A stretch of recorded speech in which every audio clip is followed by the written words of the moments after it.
Konnichiwa, minasan, and welcome to episode 9 of Reese Rambles, the official podcast of Control-Alt-Reese.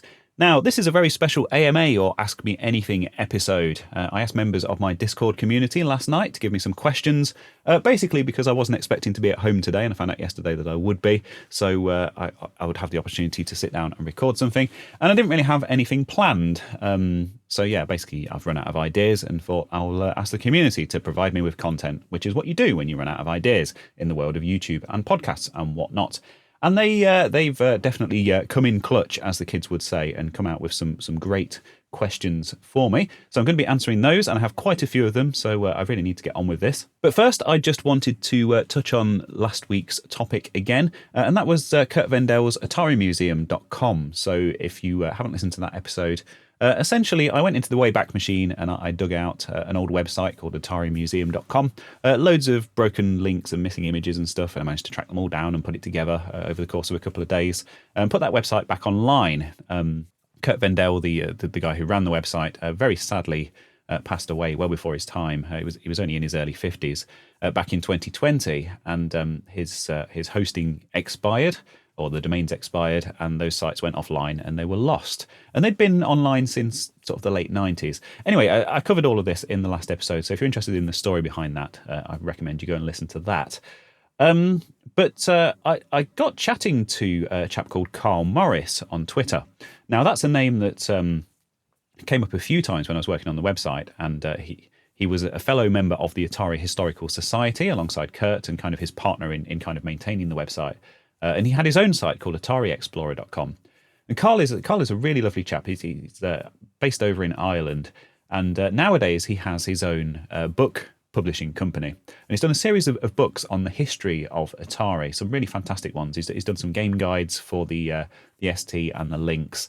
And he did a series of books called We Love Atari, which is really, really sort of in-depth look into Atari history and some really interesting kind of first-hand anecdotes and interviews and stuff from, you know, his years in the Atari Historical Society. And like I say, he worked alongside Kurt on this stuff, and he was really pleased to see that the website was back online, and he really got where I was coming from with that, wanted to kind of give people access to that again. And yeah, so that was some really nice validation. Obviously, sadly, Kurt isn't around to give his blessing nowadays. But it was great for Carl to say that. And I also kind of started on his site as well, AtariExplorer.com, which I'm kind of trying to piece back together. That's in slightly less of a complete state, unfortunately. I'm not really sure why. The Wayback Machine didn't crawl it quite so completely, but there's quite a few bits missing. But he says that he's happy for me to kind of be the custodian of that, and he's going to go and dig up his old backups and stuff and get those sent over to me so I can get those sites back online, which is really nice. It's really fantastic to have that information out there. And he's also working on a new version of Atari Explorer, which has been a very long time coming by his own admission. But hopefully that won't be too far off. So yeah, I'll link to his company Zaffin Books in the usual places. Really nice chap, and of course the two websites that I've been kind of working on. But yeah, it was just nice to kind of have that validation and that kind of recognition of what I was doing. It does mean a lot to me. So on to the main topic for this ramble, which is the AMA.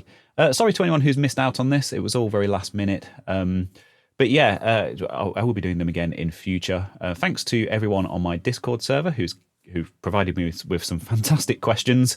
As I said, there's quite a lot of them, so I think it's time to start rattling through them and see how it goes. So the first question is from DBK. Shout out to DBK, someone I've actually met in person at Neil RMC's cave. A lovely chap, and he's been a supporter of the channel for a long time now, so and a really great member of the community. So question from DBK is, what's been the most satisfying video you've worked on so far, and why? Now, I actually didn't have to give this one too much thought. I do get a lot of satisfaction from a lot of my videos, stuff like the Atari 2800 history video. It was really nice to kind of tell that story. The Atari Panther stuff, obviously, the video that I made of that kind of only really touched on the research that I'd done, and I do want to make a much bigger, more in-depth one. But that was kind of satisfying as well, to kind of do something that other people haven't covered before and kind of get those stories out there. And there's a few like that. But the one that I would choose that stands out probably the most out of everything that I've done is the very first video that I did on my channel, which was the Atari 2600 that I modded for Jason Bradbury. Jason Bradbury, of course, being the tech journalist, gadget show presenter from the UK. And the reason that was the most satisfying video for me is because it was the start of my channel. And I know that sounds like a really cheesy answer, but I wanted to start a YouTube channel since the very early days of YouTube. You know, I've been watching people like LGR and the 8-Bit Guy and AVGN and people like that for the longest time now. And I've also been making videos, you know, in my spare time as a hobby, but never really sort of uploaded those to the internet because I guess I was, you know, I just didn't know how they'd be received, and I didn't know if I could handle, you know, negative feedback on those. But I finally did it. I finally bit the bullet. You know, I bought a decent microphone and wrote a proper script and, you know, recorded it all, sat down. And I've watched that video again quite recently because I wanted to refer back to something in it. And it's good, if I do say so myself. You know, they say that if you don't look back on your old work and kind of cringe a bit, then you're not improving. And obviously there are bits that I do differently nowadays. You know, it's really slow paced. I don't actually appear in it. You don't see my face at all. I do waffle quite a lot, even though it was scripted. I appreciate the irony of saying that in a ramble like this, where I'm known for waffling. But yeah, there's certainly bits that I would have done differently.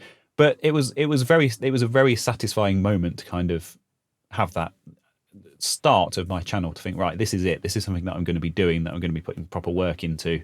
You know, that I want to be successful and I want to kind of build a community around. And that was 3.5 years ago, and I've uploaded regularly since then. Not quite weekly. I don't have the stats in front of me, but I've certainly uploaded every couple of weeks, at the very least. And, you know, built up, 22,000 subscribers and got a really fantastic community around the channel, including my Discord members who've asked me these questions here. So yeah, most satisfying video was the first one because of what it led to and this kind of empire that it's created. King Dave Ra, shout out to King Dave Ra, another big member of my community, asks, can I have your Archimedes? So I have an Archimedes A305, which was the Acorn Archimedes, the very first computer with an ARM CPU. A great British success story, of course, ARM, invented in the UK. And now the CPU that powers all of our mobile devices. And the Archimedes A305 is the machine where it all started. And yeah, that's been quite heavily upgraded. It came with some quite interesting upgrades, and I've done some other bits to it as well for the channel. And that actually cost me quite a lot of money. So the answer to the question, can you have it? Yes, you can have it if you pay me for it. Because I'd quite like to make that investment back. But I will put that money back into the channel, I promise. Yeah, is that a fair deal? Sounds good. Naoki, good friend of mine, a lovely guy who I've met a few times, has his own channel. I'll link to that in the usual places. Naoki's Retro Corner. He does fantastic things with, he's building a DDR cabinet at the minute, in fact. But yeah, a very similar channel to mine. He puts a huge amount of work into it as well. So definitely give him some love. But Naoki asks, what video, if any, did you abandon that you were hoping would have been good? And this is another one I didn't really have to think too long about because this was quite recent. And it was the IBM 5162, the 286 machine. Really love that machine. Really nice to work on. And I was really pleased with how it was all coming together. But that was going to be a 4-part series, and it ended up being a 3-part series, and part 4 hasn't come out. And that was months ago. And the reason for that is because of the monitor. So I have an IBM 5153 CGA monitor, which I bought with my 5150 back in the day. And I was going to get it all set up with that because it matches it really nicely, you know, same styling, and, you know, it would have worked absolutely perfect with that machine. So I got it out, plugged it in, fired it up, and it didn't work. So I took it apart, and it turns out the power supply in those is a separate module that's in a nice separate metal box. So really nice monitor to work on. And after some sort of very basic testing, I came to the conclusion that the power supply wasn't outputting the voltage that it should be. Stripped it down, noticed that one of the caps had leaked, a couple of the others were bulging, so I thought, okay, recap it, you know, that'd be nice thing to show in the video. Recorded it all in great detail, as you do. Got it all put back together, and it still didn't work, and I have no idea why. I presume there's probably supposed to be some kind of load on it that's required for it to output the correct voltage. It's expecting a certain load, and that actually maybe the PSU was fine all along, and it's something to do with the monitor itself. I don't mind poking around inside monitors. They don't terrify me like they do with some people. I know how to discharge them. I've done some flyback replacements and stuff over the years. But it got to a point where I thought, well, this is quite a historic thing. That they're not all that common. And I don't really know what I'm doing. I don't really, I could just blindly go through and replace all the capacitors, and that might fix it, or it might be, I don't know. I don't know enough about CRTs. So what I've done is I've put that on the back burner for now, until I can take it to someone who knows about CRTs. And what I really want to do is kind of sit down with them and go through the process with them. Maybe even, I don't want to intrude too much and, shove a camera in their face, but maybe even kind of make a video of that as well, just so I can learn about that myself, rather than just sending it off somewhere and getting it back working and not really knowing what they've done. So that's on hold for now, but I guess you could consider it abandoned. So yeah, that's my answer to that question. The IBM 5153 monitor, which was supposed to be part 4 of the IBM 5162 series. So, a question now from Mumbo King. Have you ever thought about challenging Davey504 to a bass battle? Well, so if you're not familiar with Davey504, he's a huge channel, he's got millions of subscribers, and he plays the bass, much like I do. I started playing the bass when I was about 14, 15, something like that. I played in a band and all sorts of stuff. Haven't picked it up for quite a few years now. And Davey is a really incredibly talented guy and would absolutely thrash me, but I suppose there is the there's the exposure to consider, and obviously I'm not quite sure how many subscribers he's on now, but it's at least a couple of million. If I was featured on his channel, then that would probably send some people my way. So have I ever considered it? No, but now upon consideration, yeah, I'd take him on. I'd lose quite fantastically and epic spectacularly. But yeah, I'd do it. I'd do it for the channel. I'd take one for the team, just for the publicity aspect of it. Garrow would like to know the airspeed velocity of an unladen swallow, and the only thing I can say to that is African or European. Darren asks, would you rather fight 100 bee-sized ducks or 1 duck-sized bee? Good question, Darren. I was thinking about this last night as I was drifting off to sleep, and I'm lucky I didn't have nightmares about giant bees.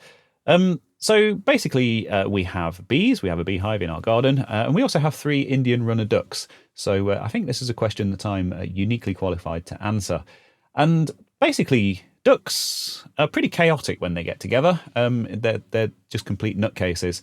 And I think having 100 of them, even if they were bee-sized, would be quite hilarious. And also, I don't think they'd really do much damage. Obviously, I have to think of this from the angle of having to fight them. And yeah, ducks will peck you and they'll give you a bit of a bruise. But if they were bee-sized, it would probably just tickle. So I think that would be fine. Whereas a duck-sized bee would be pretty terrifying. It would be really loud. It would have a huge stinger.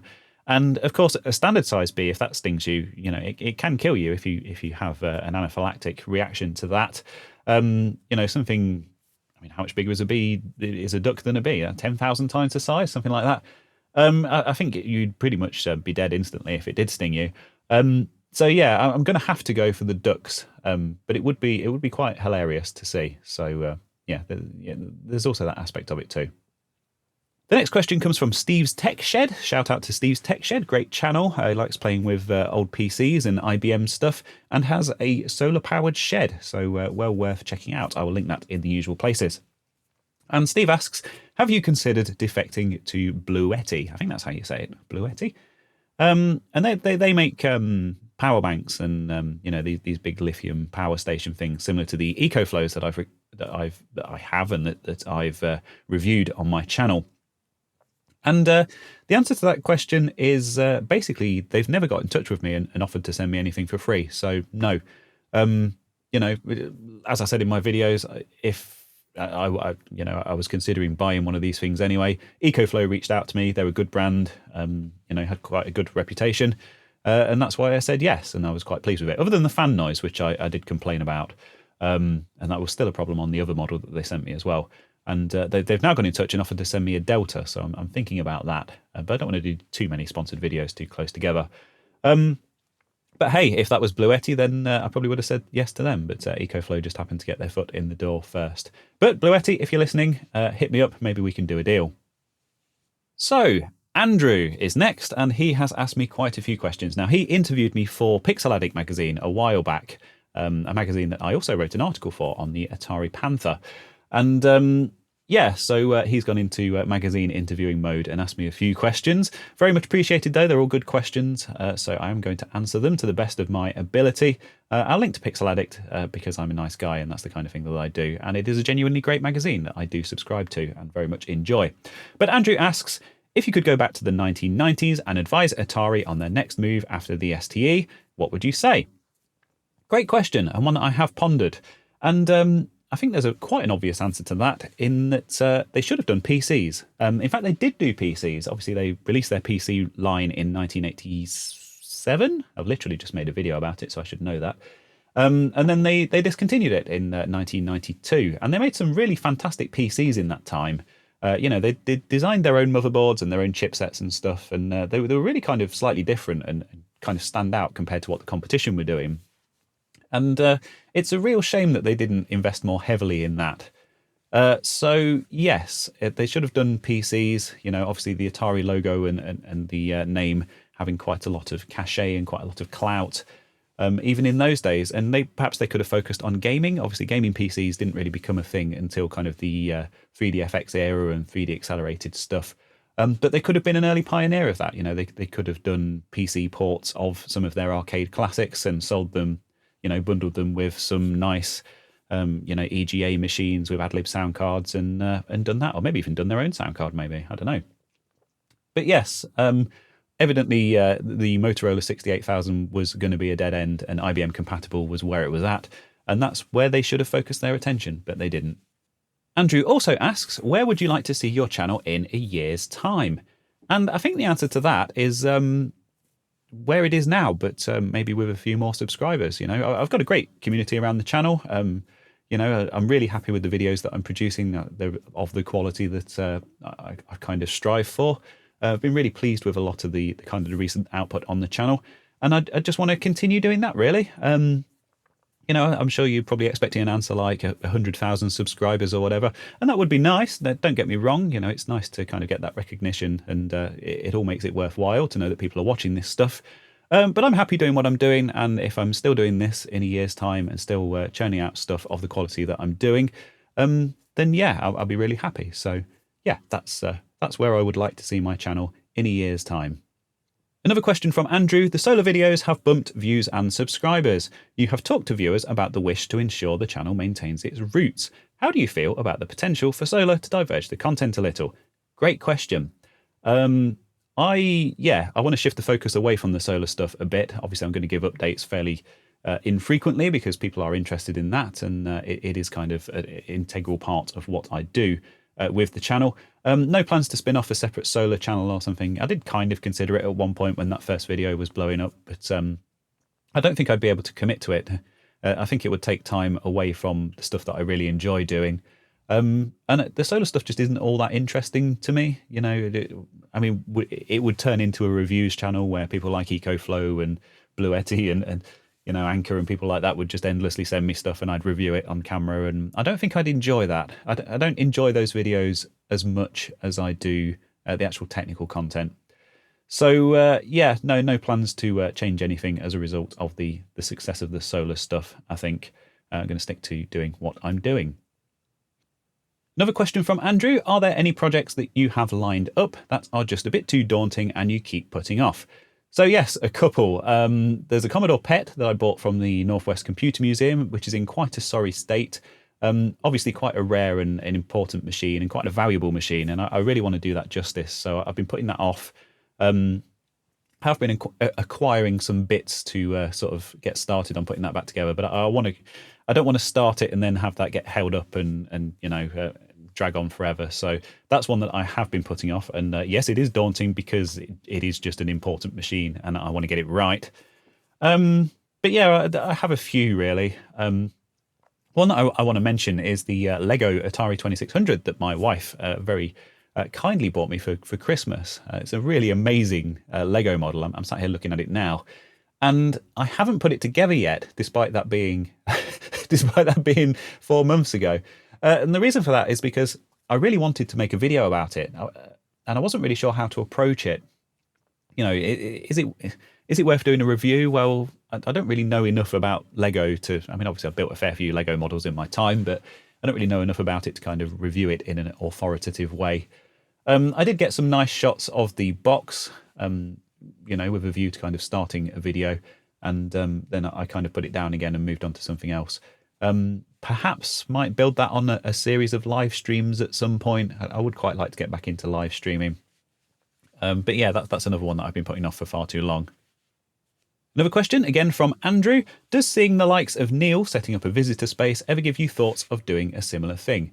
The simple answer to that is no. Of course, the thought has crossed my mind, I think, as it has with anyone who's got far too much of this stuff. And hey, never say never, maybe one day as a retirement project.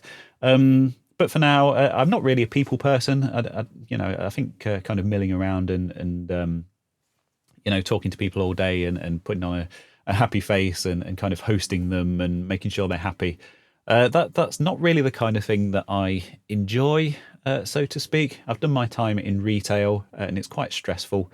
I'm sure it'd be very different if it was my own space and it was something that I was passionate about. But there's plenty of people around who are doing a fantastic job of that already. And I would rather support that kind of thing, by supporting that kind of thing, by, making videos as I have done on various museums just to kind of help promote them, and supporting them, financially by buying stuff off them and, supporting their Patreons and that kind of thing as well. So the answer to that is no. But creatively, if I did have the kind of time that Neil has, obviously because he is a full-time YouTuber and doesn't have to obviously hold down a full-time job as well as making the videos, if I did have that free time to do something kind of creative and build something, I think I'd quite like to write. I'd like to write like books and magazine articles and that kind of thing. And I'd probably sort of focus my attention more on that side because I really enjoy kind of the research and the scripting side of things. So no plans to open my own cave, but very supportive of others who are doing that. So the final question from Andrew in this batch, at least, do you get offered donations? Yes, people offer me stuff all the time. Very, very much appreciated. It's very kind of them. I got that the Atari ST test rig from the Northwest Computer Museum. I tried to give that back and they refused and said I could keep it, which was very nice of them.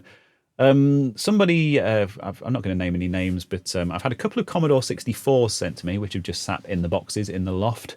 Someone sent me an Atari portfolio. Of course, Gary very kindly sent me the Atari PC, which I've done the recent videos on. And I've actually started turning them down. I've had a few people get in touch recently with stuff. And it's very difficult. It's very difficult to say no because I don't want to come across as ungrateful. But the two problems are really the one being that I already have far too much stuff, and I'm very easily distracted. And I already have a list of videos that I want to make that's as long as my arm. So adding stuff to that pile just makes life a bit more stressful for me, really. And I don't want that to come across in the wrong way. And I think the other issue is that if people donate something to a YouTube channel, they expect to see it on the channel, and even if they're not if they're not insistent on that, and they don't get upset that you don't feature it. I think it's nice if you send someone something, it's nice to kind of see it in a video, and if that doesn't happen, or if it's a very long time until that happens, then it's a little bit disappointing for them. So I don't want to let people down in that respect either. So for now, I am saying no to donations. I did say yes to the Atari PC because that is something that I've wanted for a very long time and something that I was looking out for and specifically trying to get. But yeah, it's just a case of not sitting on a massive mountain of stuff and also managing people's expectations. Steve's Tech Shed is back with another question. Where were you born and what's your mother's maiden name? Now, Steve, I'm not sure if you're trying to hack into my online banking or what, but I think I should probably skip this question. I will say that I was born in Leicestershire and I still live in Leicestershire in the Midlands in the UK. Very nice part of the world. Not particularly noteworthy for anything. Other than the fact that they found Richard III under a car park, buried under a car park in Leicester a few years ago. And then they revamped and refurbished the cathedral and all of that part of the city. as a result of that to try to turn it into a kind of tourist destination. But I don't think we get many tourists because it's just not a very exciting part of the world. King Dave Ra is back with another question, and he asks, who do you work for? Now, I think that was supposed to be an Austin Powers reference, but I'm going to answer it anyway. The answer is myself. The next one is from Rich, that Elmo-loving pillar of the community that he is. A fantastic guy. I have a lot of time for Rich. He's a lovely guy. So I'm going to answer his question. And Rich's question is, could you tell me about Loom? Good question, Rich. You mean the latest masterpiece of fantasy storytelling from Lucasfilm's Brian Moriarty? Why, it's an extraordinary adventure with an interface of magic, stunning high-resolution 3D landscapes, sophisticated score and musical effects, not to mention the detailed animation and special effects, elegant point-and-click control of characters, objects and magic spells. Beat the rush! Go out and buy Loom today. Steve's Tech Shed with a serious question this time, and it's what's the worst disaster you've had trying to fix something? So years and years ago, before I even had a YouTube channel, I bought a Mac SE30, which they're actually quite valuable now, but they were still relatively cheap back in those days. And it's I had a couple of issues with that. One being that I bought a network card for it, and they're quite rare, these network cards. And I put that in, and there was a ribbon cable to connect up, I remember. I don't remember the exact details of it, but it connected with a ribbon cable internally. And I got the cable the wrong way round. And when I powered it up, because it wasn't keyed like like IDE cables, and when I powered it up, there was a bang and smoke came out of it. And of course, I hastily turned it off and kind of took it apart again. And one of the chips on the network card had actually blown up, physically blown a hole in the chip. So of course that was completely ruined. And those cards for those machines are really, really rare. Again, this was 15, 20 years ago when this stuff was kind of unwanted and still relatively cheap. But yeah, that was a catastrophe. And also with that machine, it needed recapping. I had it for a few years, and then at some point it kind of stopped working. And I read on the internet that it needed recapping. Of course, they use surface mount caps on those, and I didn't have the equipment or the experience at the time, so I just kind of went at it with a soldering iron and ended up lifting some of the traces and stuff. I did manage to get the new caps soldered in and kind of get it patched up, and it did fix it, and it did work after that. And I sold it on eBay. And no idea what happened to that, and obviously I didn't confess to the fact that I'd taken it apart and kind of butchered the insides. Hey, for all the buyer was concerned, I could have bought it like that. Very dishonest of me, and not something I'd do nowadays. But I was a poor student, and there were different times, and obviously the sums of money involved were a lot less than there would have been these days as well. So my conscience is not entirely clear on that one, but yeah. Another question from Steve's Tech Shed. Have you ever thrown a piece of equipment at the wall and stormed out of your cave? No. I don't tend to get frustrated and throw stuff around, rage quitting and throwing controllers and that kind of stuff. I'm generally quite a mellow person. Yeah. It's an Arse. First question from It's an Arse. That's Jack from the Northwest Computer Museum. Shout out to them. Why don't you have more Macs? I love old Macs. I would have more old Macs if it was up to me. It's certainly a topic that I'd like to cover on the channel. Two issues, really. One comes back to this old problem of already having too much stuff. And the other one is there's a channel called Action Retro, and I highly urge you to check him out because he makes some fantastic videos. And he pretty much exclusively covers old Macs and does some really fun things with them and does a much better job of it than I ever could. So, yeah, watch his channel, and that saves me having to make those videos. So, Steve is back. Steve's Tech Shed. Have you ever banned anyone from your Discord? Will I be the first? The answer to that is yes, I did have to ban someone at one point, so you wouldn't be the first. But I wouldn't ban you anyway because I like you. It's an Arse, once again, asks, can I send all of my stuff to your house? My only answer to that is I know how much stuff you have, and no, I've already got too much stuff, and you've got too much stuff, and if you sent it to me, it would be a catastrophe, so no. So Chrissy, shout out to Chrissy, lovely chap, met him a few times in real life. He gave me lots of stuff that I never did anything with, which goes back to the old donations question. But Chrissy asks, if you had to choose between a Falcon, a Jaguar and STFM, which would you blend, marry and avoid? That's not usually how that question goes, is it? And that's really thrown me. Because I guess blend is a bad thing, because obviously that would imply that I would put it in a blender. If I had a big enough blender, I'd probably, yeah, I would blend the Falcon, because much as they're a very expensive and desirable machine, there's not really anything useful you can do with them. And they're really not worth the exorbitant fees that people charge for them. So yeah, I would blend the Falcon, marry and avoid. STFM, I mean, I can cheat because you've specified the STFM here. I can actually cheat a bit on this question, because I had the STE as a kid, and I still have it, in fact, and that was superior to the STFM. So I can quite happily avoid that, and I would marry the Jaguar, because there are at least 2, maybe 3 good games on the Jag. So yeah, that would keep me occupied for minutes. And I say that as a huge lover of all things Jag.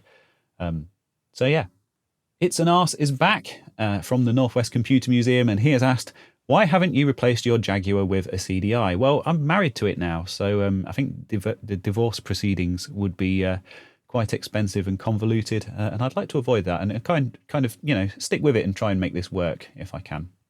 Another one from Andrew, and he asks, most pointless purchase, although there's no question mark on that, so it could just be a statement, but I'm going to treat it as a question. And my most pointless purchase was probably my Famicom stuff, all of it. I worked out how to modify them to add the composite video output, and I started buying loads of them from Japan and modifying them and selling them on eBay, and I made quite good money from that. So that aspect wasn't really pointless, I guess.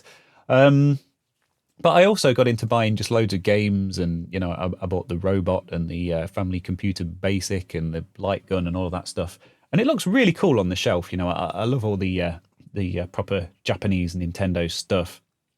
But I've just never done anything with it, and it just kind of sits there. And I have no emotional or personal connection to the Famicom like I do with the Atari stuff. So yeah, that was all pretty pointless, and I'd need to get around to selling it really to make some space and get some money back. Mark, shout out to Mark, asks, have you considered diversifying Control-Alt-Reese into additional side channels focused on solar or home improvement? And this harks back to the question that Andrew asked earlier about the solar content and stuff. Have I considered it? Yes, I have considered it. When that first solar video really took off and got popular, I thought, maybe I could, I could set up a specific solar channel and kind of target this market. There's obviously a lot of demand for it. But ultimately, I decided that, that would be a bit of a waste of my time, that I'd rather spend fixing these old computers and consoles and things. But, if I got to a point where I gave up my day job and started YouTubing full time, then yeah, I think options like that would certainly be worth exploring. So that's the answer to that. So Lee from the channel More Fun Making It, fantastic YouTube channel that you should all go and subscribe to, and I will of course link to him in the usual places. Lovely chap. And Lee asks, do you think YouTube rewards creators fairly? If yes, justify your terrible opinion. If no, by how much are they short? And I think we can see where Lee stands on this particular question. Now, there's one thing that I always say when the topic of kind of advertising and, the cost of YouTube Premium and all that kind of stuff comes up. There's one thing that I kind of always say in YouTube's defense, and it does apply here as well. And that's that it's this huge global platform that is open to everyone. Anyone can upload videos to YouTube and have them, have access to that potential global audience. And it's pretty unique in that respect, in that it's kind of this, I was going to say it's kind of a level playing field. It's not. Obviously, it's kind of weighted more in favour of kind of the bigger channels and in favour of certain kinds of content. But ultimately, anyone can start a YouTube channel and start uploading stuff to it, and that's incredibly valuable. And it's not the service that you can really get elsewhere, and certainly not with access to that kind of audience and that kind of brand recognition anyway. And it's an insanely expensive platform to run, streaming 4K video anywhere in the world, with that kind of performance and all the extra kind of features and stuff that YouTube offers on top of that. And I think sometimes people forget that, and they kind of, think that they're entitled to kind of put stuff on there and instantly have it shown to an audience of billions when it's a massively competitive platform. Because people are uploading, thousands and thousands of hours of video to YouTube, every second almost. I'm not sure what the exact figure is, but it is something insane like that. And you've got to think that, the huge overwhelming majority of that is just complete and utter rubbish. It's only the good stuff that kind of filters to the top.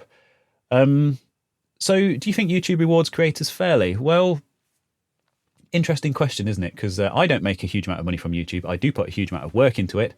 Am I entitled to earn more from it? You could say the existence of Patreon and merchandise and sponsored things obviously indicates that it doesn't reward creators fairly for the work that they put in.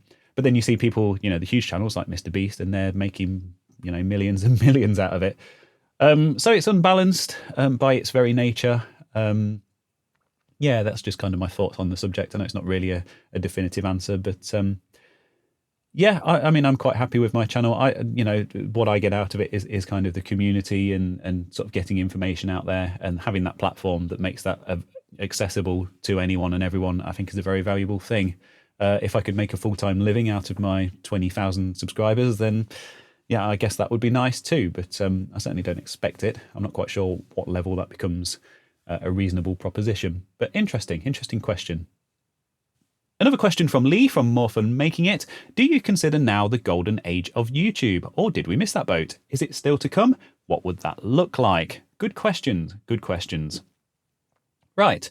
So I was listening to a podcast the other day, and he was one of the hosts was talking about they were talking about VidCon, I think, which is like a big convention that they used to have for YouTubers. I say used to because I think TikTok sponsor it now, and they've kind of taken over the whole thing and just ruined it, which is probably to be expected. But he was talking about, 10 years ago, everyone who was kind of big on YouTube over a certain size knew each other personally because there just weren't that many of them, and they'd have these conventions and they'd all meet up, and anyone with over 1 million subscribers was just kind of friends with everyone else. And that nowadays, there are channels with tens of millions of subscribers that they've never heard of. So I think it's obvious from that YouTube is bigger than ever. And this kind of harks back to the previous question. It's more accessible than ever. It's so easy to record a video now. The quality of phone cameras and that kind of stuff means that anyone and everyone can start their own YouTube channel. And there's that potential out there. There's that audience out there to make it really big. So I would say that now is probably the golden age. As a viewer, and I have to admit, when I first saw this question, I kind of thought, well, that was 10 years ago when it was all people like LGR and 8-Bit Guy and that kind of stuff. But no, I think and the quality of stuff on YouTube nowadays as well. It's a lot of it can sort of start to rival broadcast quality stuff, TV stuff, and Netflix stuff, and it's all made by amateurs, and I think that's fantastic. So we are living through the golden age, and there's never been a better time to sort of get on board. There's never been a more competitive time to get on board, but also the potential to succeed, I think, is greater than ever. The potential audience is greater than ever. So, third question from Lee from Morphin Making It. Thanks for these questions, Lee. They are fantastic. Which single thing would you change if you were in charge of YouTube for a day? I would put What Host Snorkers on every feed, no matter what you clicked. Humanity would thank me. You can give a serious answer. Well, I have to say I agree with that. What Host Snorkers, amazing channel, really creative guy. There's a lot of stuff with old Spectrum games, fixing and improving them. But where he goes really above and beyond is like his cosplay stuff and his kind of little skits that he does talking to himself. They're absolutely fantastic, hilarious, in that vein of, classic British carry-on and pantomime humour and that stuff. I love it. I think it's fantastic. In fact, I'm going to link to him, even though he didn't ask me a question, because I like him that much. And I think that's a good suggestion. Yeah, just force everyone to watch Snorkers all the time and the world would be a better place. But on a more serious note, personally, I would stop pushing breaking news on everyone all the time. I go onto YouTube and quite often there's a breaking news section and then I hide it and it says, would you like to hide this section? And it disappears. And then for some reason it comes back eventually. And it's always depressing to see. And I don't go to YouTube to watch that stuff. If I want the latest news, I can go on my phone and open up a news app, or, I can turn on the TV and go to one of the very many news channels on there. When I go onto YouTube and there's stuff about US politics and, people arguing about, stuff that I really don't want to get into at the minute. But yeah, it's like, I go to YouTube for fun stuff and for entertainment and for education. I don't go there to see all the depressing stuff that's constantly going on around me 24/7. It's an escape from that. So if I ran YouTube for a day, I would get rid of the breaking news section, and certainly sort of the heavily politically biased stuff that's only there to provoke a reaction and kind of get people's clicks. So the fourth and final question from Lee from More Fun Making It. You have an unlimited budget. What video do you make? And I didn't have to think about this one for very long at all, actually, to be honest. I would travel the world with my wife and we would eat and drink like kings.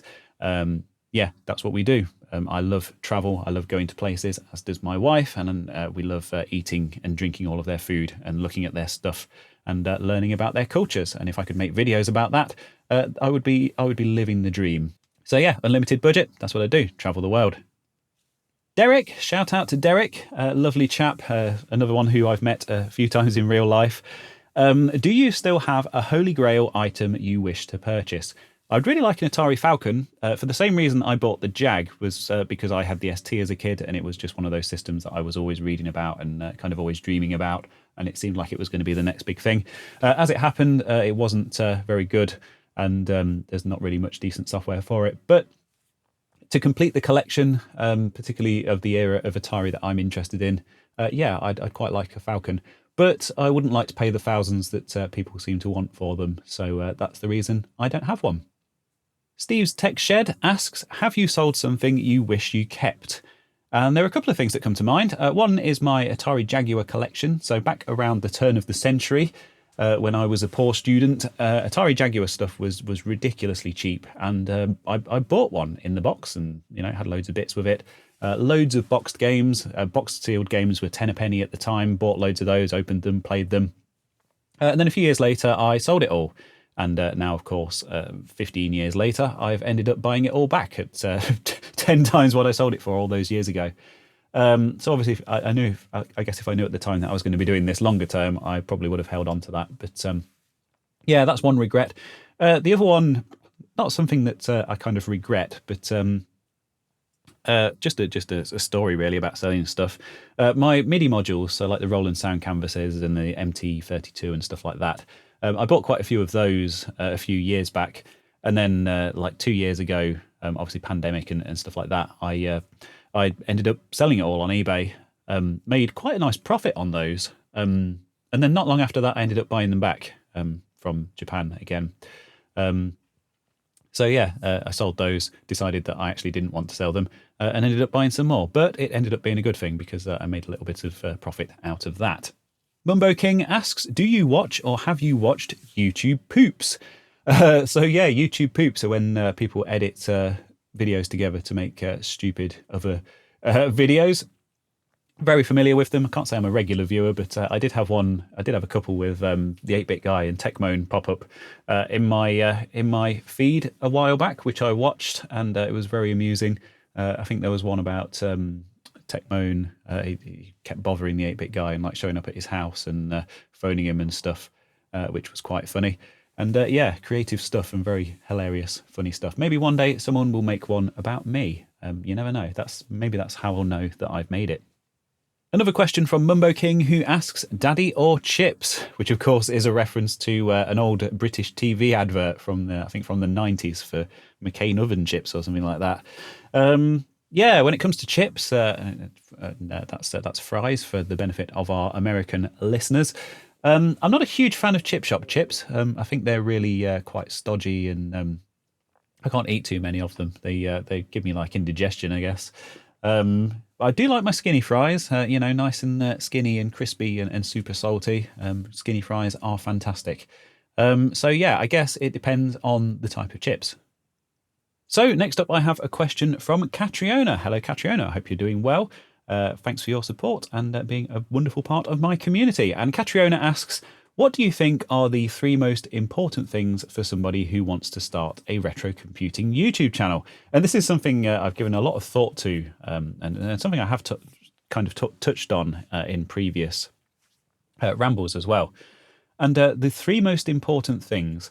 So number 1, which I would say is the most important thing for anyone making a YouTube channel, and that is to make good videos.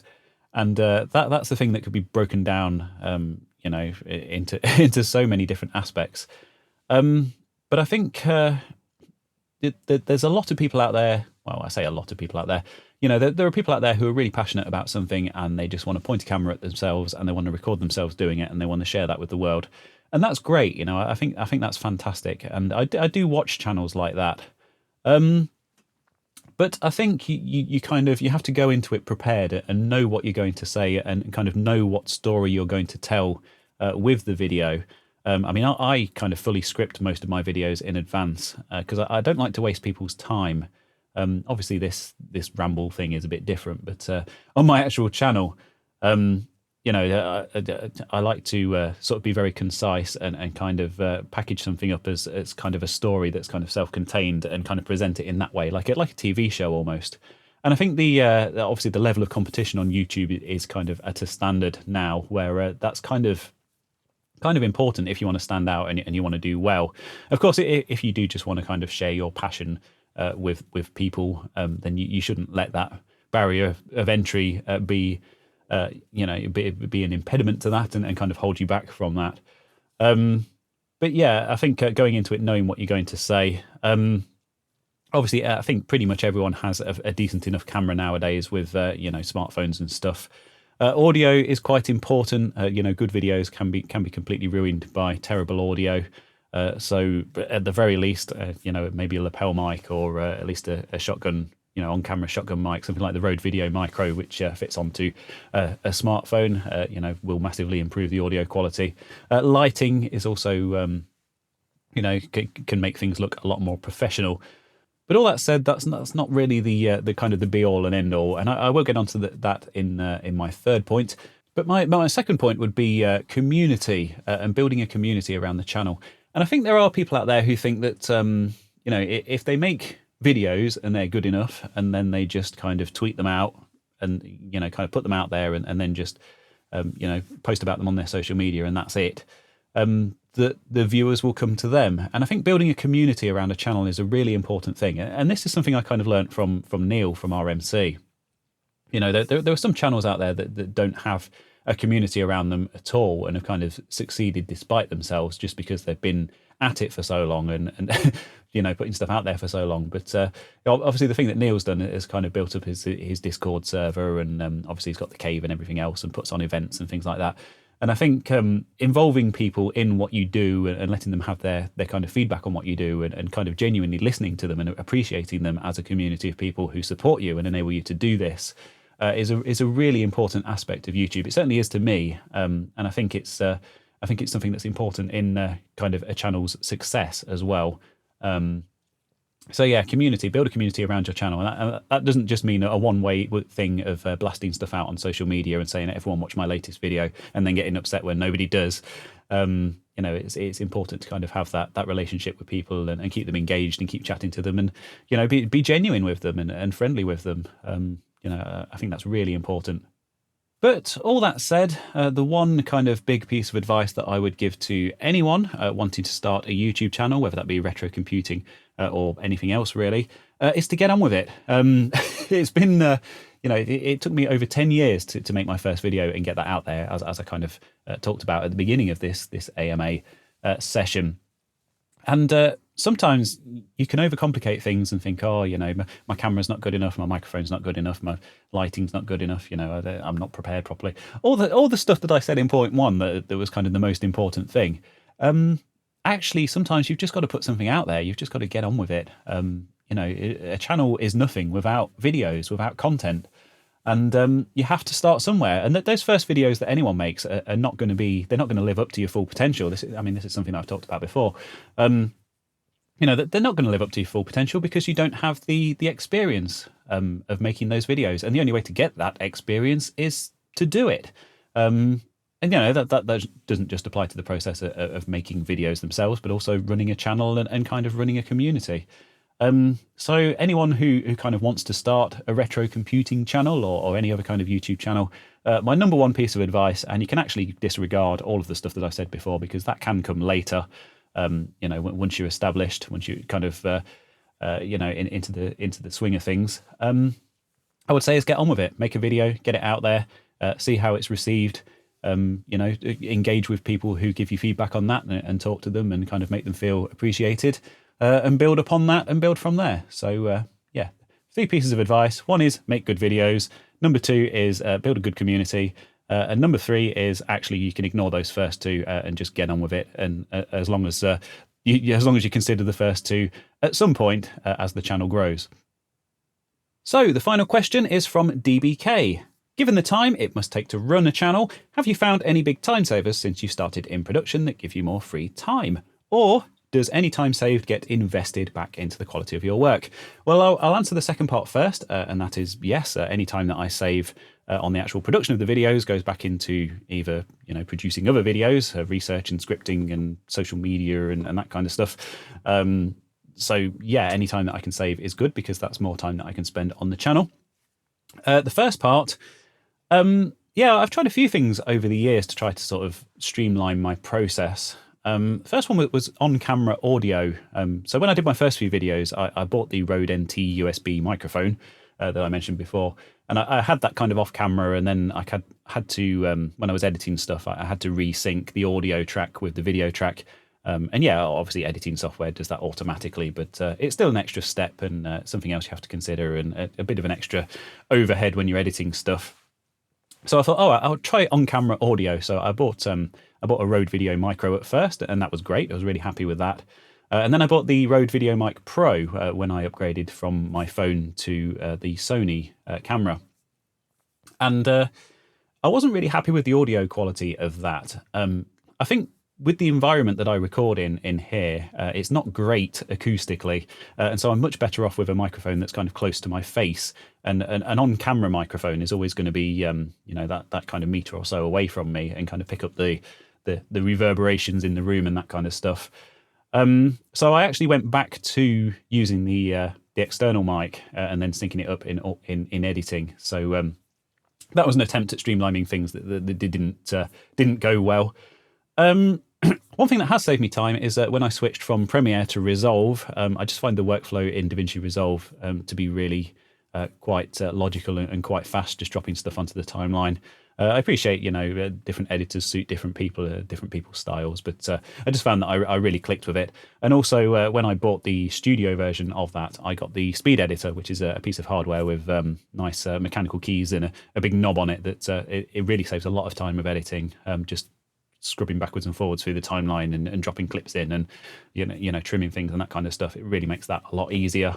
And another thing that I've kind of experimented with, particularly when I did the shorts, which I need to talk about now, I'll talk about those in the next ramble, is batching stuff up. So, writing a batch of scripts, recording all of those in one go, and then getting all of the footage together and then kind of editing all of that up in one go and then uploading those and doing the the on-screen subtitles and stuff with the external service that I use for those, all kind of in a big batch. Very much suits the way that I work and I think does save a lot of time, but can lead to procrastination when it comes to bigger videos. Although that said, at the minute I have got 2 videos on the go. I've actually sat down and scripted and recorded 2 full-blown videos back to back, which I'm now editing. And the first one should be out very soon. So, but if anyone has any tips on how I can streamline things and save time, that would be good, because I think my whole process for making videos is still quite convoluted and quite complicated, just because I like to overcomplicate things.